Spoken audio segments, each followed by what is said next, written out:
1, 2, 3, ¡a la Madrid!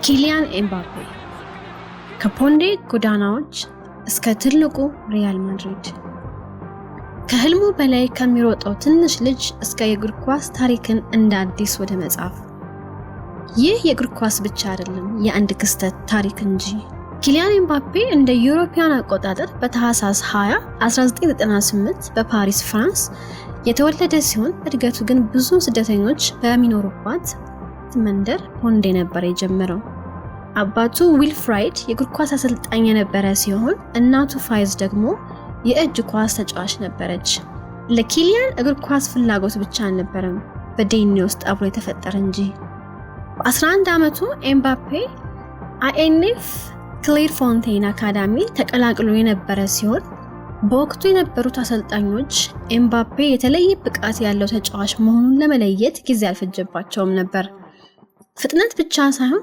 ከፍተኛ ጨዋታ የማንበብ ችሎታ ማሳየት የጀመረው ገና በልጅነቱ ነው በ2013 ኤምባፔ በ14 ዓመቱ ፍራንስ ውስጥ ለሊግ አንድ የሚጫወተውን ሞናኮ ተቀላቀለ በ16 ዓመቱ ለመጀመሪያ ጊዜ ለሞናኮ ዋና ቡድን ተሰልፎ የመጫወት እድል አገኘ በ2016-17 የውድድር ዓመት ኤምባፔ ብቃቱን በከፍተኛ ደረጃ በማሳደግ በሁሉም ውድድሮች ላይ 26 ጎሎችን በማስቆጠር ክለቡ የሊግ 1 ዋንጫ እንዲያሸንፍና ቻምፒዮንስ ሊግ ግማሽ ፍጻሜ እንዲደርስ ጉልህ አስተዋጽኦ ለማድረግ ችሏል። በአጠቃላይ በክለቡ ቆይታ በ60 ጨዋታዎች 27 ጎሎችን አስቆጥሯል።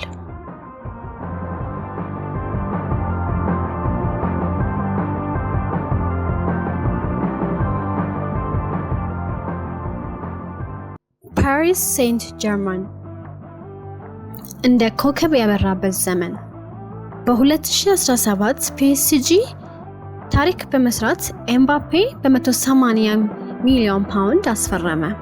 ይህ ዝውውር የምንጊዜውም ውዱ ታዳጊ ተጫዋች ያደርገዋል።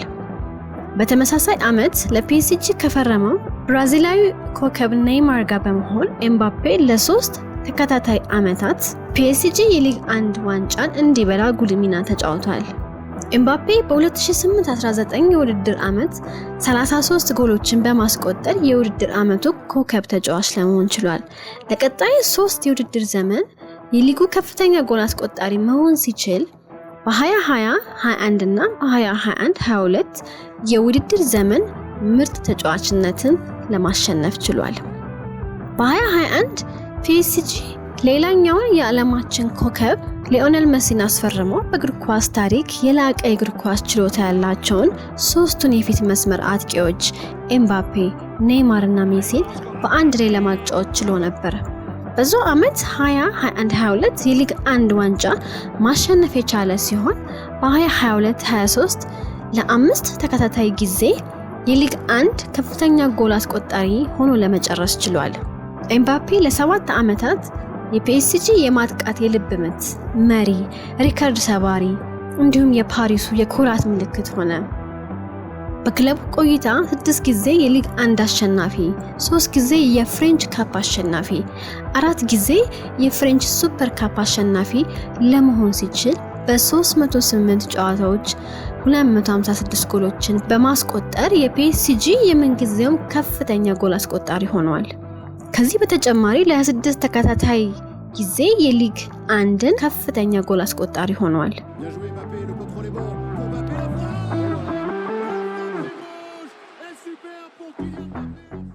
ሪያል ማድሪድ በ2024 ከብዙ ጥበቃና ውዝግብ በኋላ ኤምባፔ ሪያል ማድሪድን ተቀላቀለ። በልጅነቱ እንደ ሮል ሞዴል የሚያየው ክሪስቲያኖ ሮናልዶ ይለብስ የነበረውን ታሪካዊን ነጩን ማሊያ ለመልበስ ቻለ። በመጀመሪያው የውድድር ዓመት በ56 ጨዋታዎች 43 ጎሎችንና 5 የመጨረሻ ኳስ ወይም አሲስቶችን ማስመዝገብ ሲችል የዩኤፋ ሱፐር ካፕ እና ክለብ ወርልድ ካፕ ዋንጫዎችን ለማሸነፍ ችሏል። በዚህ የውድድር ዓመት 2025-26 እስካሁን በሁሉም ውድድሮች 14 ጊዜ ተሰልፎ ተጫውቶ 18 ጎሎችን እና 2 የመጨረሻ ኳስ አሲስት ለማስመዝገብ ችሏል። በኢንተርናሽናል መድረክ ኤምባፔ ሀገሩ ፈረንሳይን በ2017 ለመጀመሪያ ጊዜ ወክሎ የተጫወተ ሲሆን ከዓመት በኋላ በ2018 ዓለም ዋንጫ በ19 ዓመቱ 4 ጎሎችን በፍጻሜ ያስቆጠረውን 1 ጎል ጨምሮ በማስቆጠር ፈረንሳይ የዓለም ዋንጫ አሸናፊ በማድረግ ታሪክ ሰራ። ከብራዚላዊ ኮከብ ፔሌ ቀጥሎ በዓለም ዋንጫ ፍጻሜ ጎል ማስቆጠር የቻለ በእድሜ ትንሹ ተጫዋች ያደርገዋል። በ2022 የኳታሩ ዓለም ዋንጫ ለሁለተኛ ተከታታይ ጊዜ ለማሸነፍ ተቃርቦ የነበረ ቢሆንም በአርጀንቲና በመለያ ምት ተሸንፎ ማሳካት ሳይችል ቀርቷል። ሆኖም ግን በፍጻሜ ያስቆጠረውን ሃትሪክ ጨምሮ በ8 ጎሎች የ2022 ዓለም ዋንጫ ጎልደን ቡት ማሸነፍ ችሎ ነበር። ኤምባፔ ለሀገሩ ባደረጋቸው 93 ጨዋታዎች 53 ጎሎችን አስቆጥሯል። ኤምባፔ እስካሁን ድረስ ካሳካቸው ስኬቶችና ክብሮች ውስጥ በሀገር ደረጃ የ2018ን ዓለም ዋንጫ፣ የ2021ን ዩኤፋ ኔሽንስ ሊግ ማሸነፍ ሲችል ከግል ክብሮች ውስጥ የፈረንሳይ የዓመቱ ምርጥ ተጫዋች 5 ጊዜ፣ በ2017 ጎልደን ቦይ አዋርድ 6 ጊዜ የሊግ 1 የዓመቱ ምርጥ ተጫዋችነት በጥቂቱ የሚጠቀሱ ናቸው። አንዳንድ ተጫዋቾች ለጎል ይጫወታሉ፣ ኤምባፔ ግን ለታላቅነት። በ26 ዓመቱ ብዙዎች በህይወታቸው ውስጥ ሊያሳኩት የሚፈልጉትን ስኬቶች አሳክቷል። አሁንም ድንቅና ታላቅ ታሪኮች መጻፋቸው ይቀጥላል። ከፖንዲ ጎዳናዎች እስከ ሪያል ማድሪድ ኪሊያን ኤምባፔ